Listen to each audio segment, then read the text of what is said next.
ఢిల్లీ భాగంగా ఇవాళ తెలంగాణ సీఎం రేవంత్ రెడ్డి బిజీగా ఉండబోతున్నారు. ఇవాళ ఢిల్లీలో జరగబోతున్న నీతి ఆయోగ్ సమావేశంలో సీఎం రేవంత్ పాల్గొంటారు. ఈ మీటింగ్ లో తెలంగాణ అభివృద్ధికి సంబంధించిన కీలక విజ్ఞప్తులను కేంద్రం ముందుంచబోతున్నారు. సీఎం రేవంత్ రెడ్డి రాష్ట్రానికి రావాల్సిన పెండింగ్ నిధులు, విభజన చట్టం హామీల అమలును కోరే ఛాన్స్ ఉంది. హైదరాబాద్ మెట్రో రైల్ ఫేజ్ 2 విస్తరణ ప్రాజెక్టుకు కేంద్ర ప్రభుత్వం నుంచి అవసరమైన తుది అనుమతులు, ఆర్థిక సహకారం త్వరితగతిన మంజూరు చేయాలని కూడా కోరబోతున్నారు. తెలంగాణ సర్కార్ ప్రెస్టీజియస్ గా చేపడుతున్న భారత ఫ్యూచర్ సిటీ మౌలిక వసతుల కల్పనకు కేంద్ర మద్దతును కోరబోతున్నారు సీఎం రేవంత్ రెడ్డి. ఇక నీతి ఆయోగ సమావేశం ముగిసిన తర్వాత లేదా లంచ్ బ్రేక్ సమయంలో పార్టీ హైకమాండ్ తో భేటీ కాబోతున్నారు తెలంగాణ ముఖ్యమంత్రి. ఏఐసీసీ అగ్రనేతలు రాహుల్ గాంధీ, సోనియా గాంధీ, పార్టీ జాతీయ ప్రధాన కార్యదర్శి కేసీ వేణుగోపాల్ ఇతరులతో ఆయన సమావేశం కాబోతున్నారు.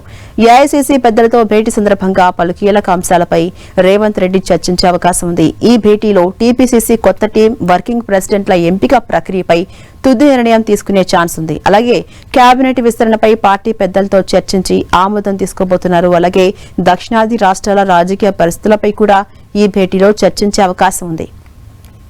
ఇక నీతి ఆయోగ్ మీటింగ్ అనంతరం ప్రధాని మోదీతో పాటు అటు హోంమంత్రి అమిత్ షా, పట్టణాభివృద్ధి శాఖ మంత్రి మనోహర్ లాల్ ఖట్టర్ వంటి పెద్దవారిని సీఎం కలిసే అవకాశం ఉంది. కేంద్ర మంత్రులను విడివిడిగా కలిసి రాష్ట్ర సమస్యలపై సీఎం రేవంత్ రెడ్డి వినతి పత్రాలు సమర్పించే అవకాశం ఉంది.